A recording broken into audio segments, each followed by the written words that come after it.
wanted to talk briefly about a topic that's been on my mind, and specifically the topic of commerce and the church. Um, if I were to open with a question, it would be this.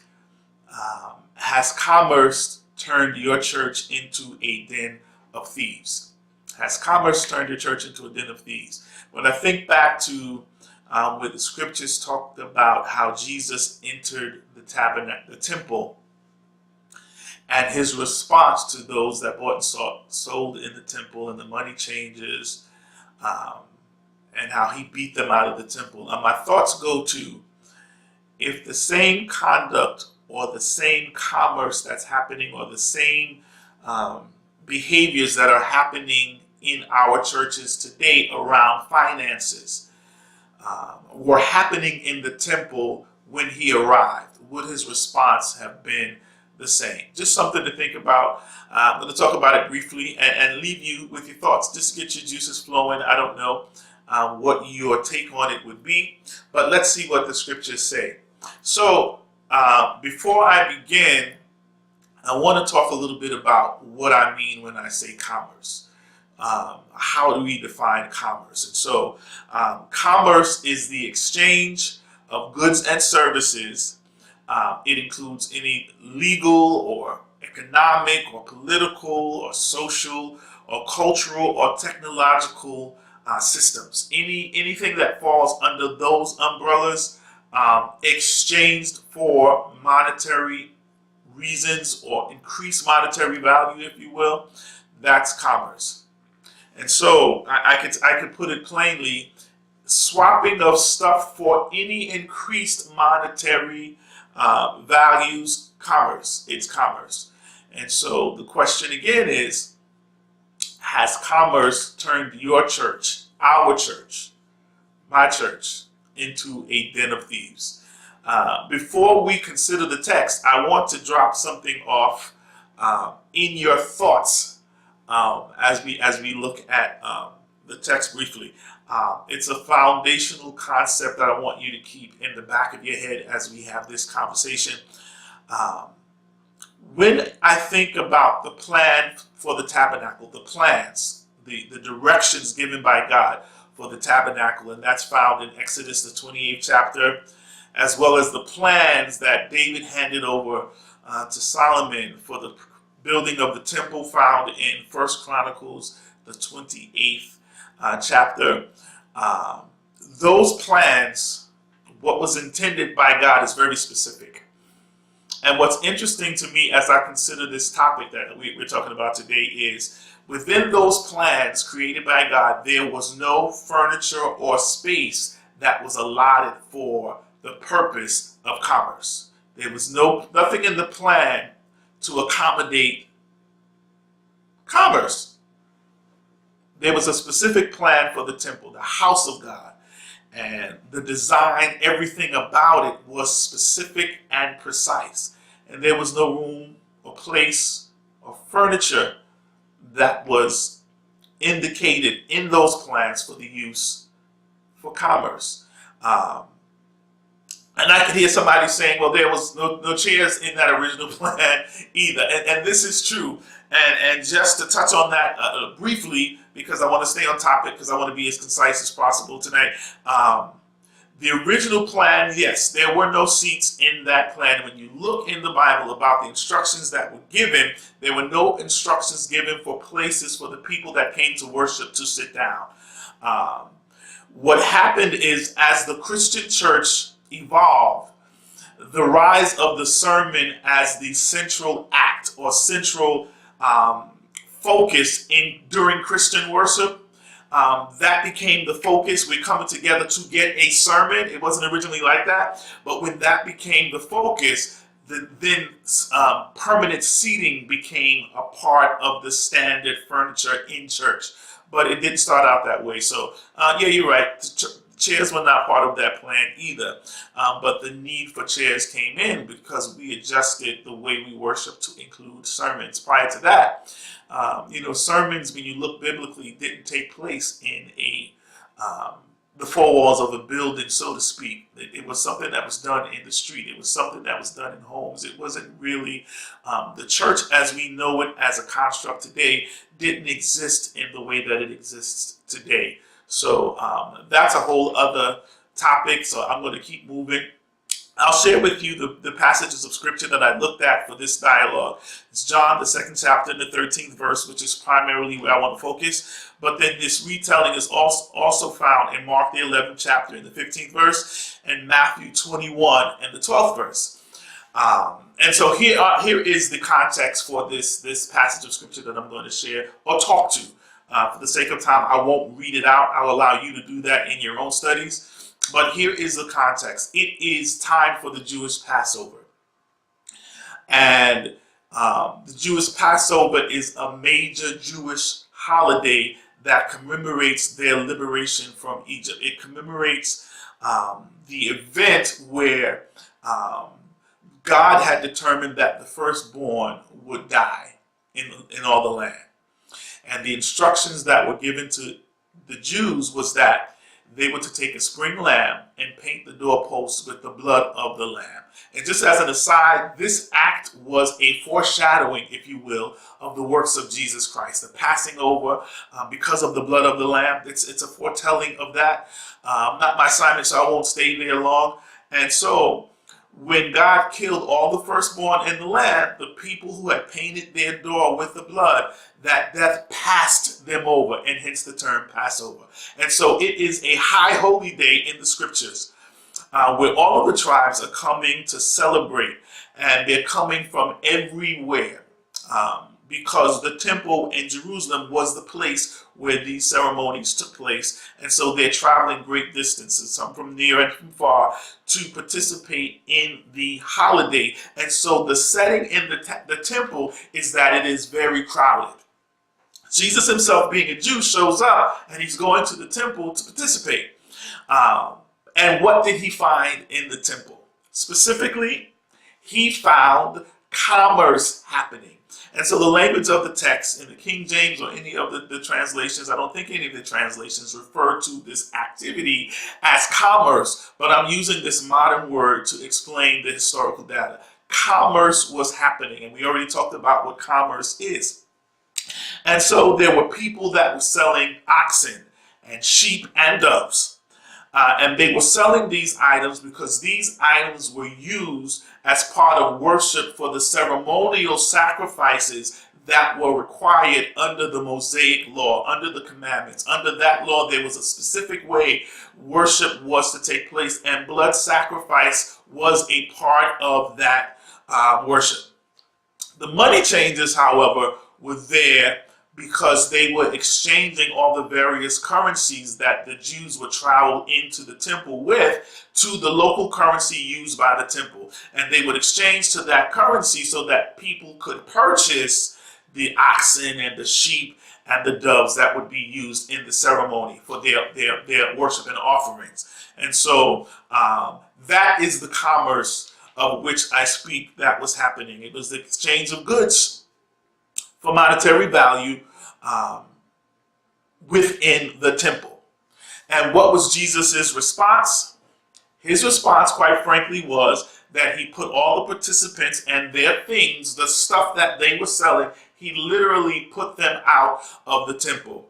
He put out not only the people that were selling the stuff, but if you look at the language of the text, he also put out the people that were buying stuff. So he put out the people selling and the people consuming the stuff. Not only that, but he also overturned the furniture that they were using. He overturned the tables and he overturned the chairs. He overturned that stuff that was associated with that commerce. And he went as far to not even allow any vessels to be carried by any man through the temple. And if you go back to the original language of the text or into the Greek, for that word that was translated into vessels, literally spoke of equipment or any apparatus that was being used as part of this commerce that was happening in the temple.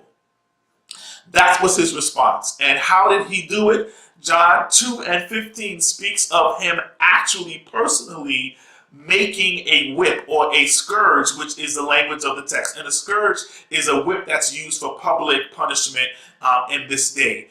Jesus personally created a small one for the purpose of beating these participants out of the temple. It was an open public punishment within the temple that took place in response to the commerce that he met when he came to the temple to celebrate this holy day amongst the Jews. Why did he respond this way? The text is very clear that he responded this way, and I'm going to put it into my own words. This conduct, this behavior, this goings on, if you'll allow me to say it that way, was not intended by God. It was never part of God's intent for the house of worship, for the house of prayer, if I use the language of the text that Jesus himself used. It was never about people buying and selling and making money in the presence of God, in the house of God. And not only that, people were being taken advantage of. They were being taken advantage of by unfair exchange rates and fees associated with these exchange rates. And then they were inflated pricing on the goods. There was inflated pricing on the goods. And so in layman's terms, people were being robbed. Hence why Jesus referred to what they were doing as turning the house of God into a den of thieves, or the house of prayer into the den of thieves. And so at the surface, it's easy to understand how they justified this conduct, how they justified this goings on. And one would ask the question, well, why was this permitted? Just in case your thoughts didn't go to how did they justify allowing this? People that had the authority to say no to this behavior, no to this conduct, no to this commerce in the house of worship, in that place of prayer. Why was this permitted? And basically for commerce, commerce itself, because the supply and demand was there. People saw it as a way to make money.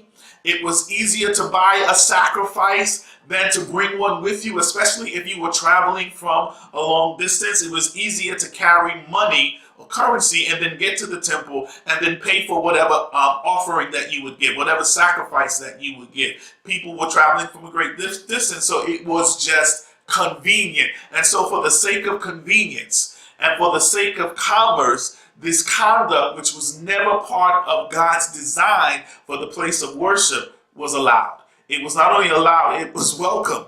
And the text doesn't say that anybody looked at it as strange or anything. The text only tells us that Jesus shows up and sees it and has a major problem with it. To that, I would say, there is a way that seems right to a man, but the way is actually the way to death. That's what Proverbs 14:12 says. But these people that were in authority, that had the capacity to stop this, that had the capacity to look at it as, this wasn't part of what was handed down.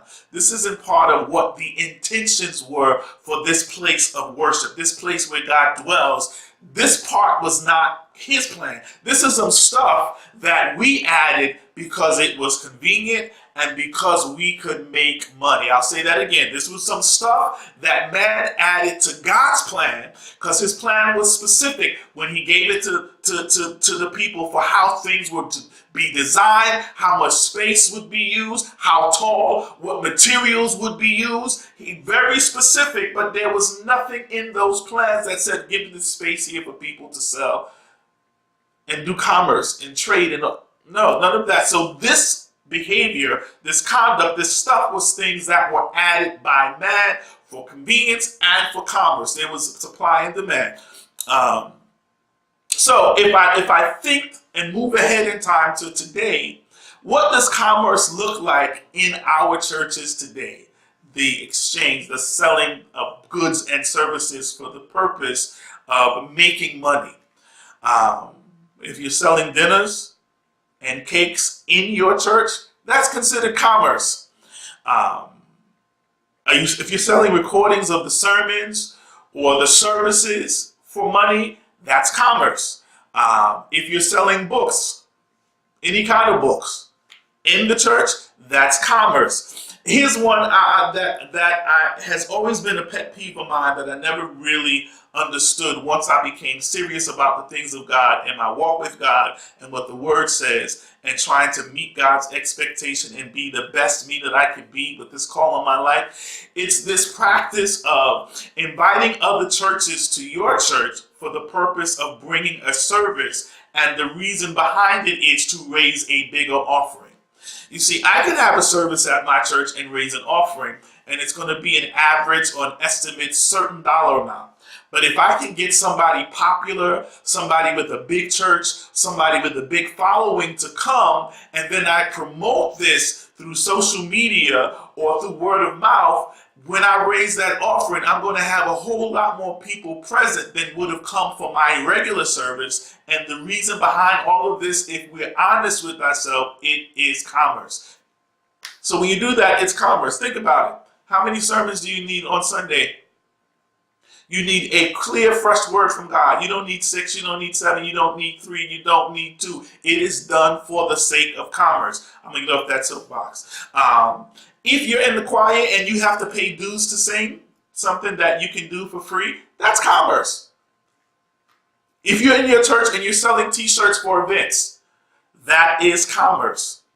If you are a preacher, hear me, and in order for you to show up and preach, they need to pay you a set fee that you put in place to do something that doesn't cost you anything. We call it an honorarium nowadays. That is commerce.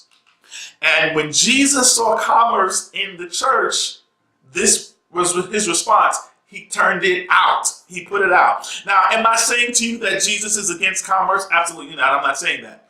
No, Jesus is not against commerce in the church.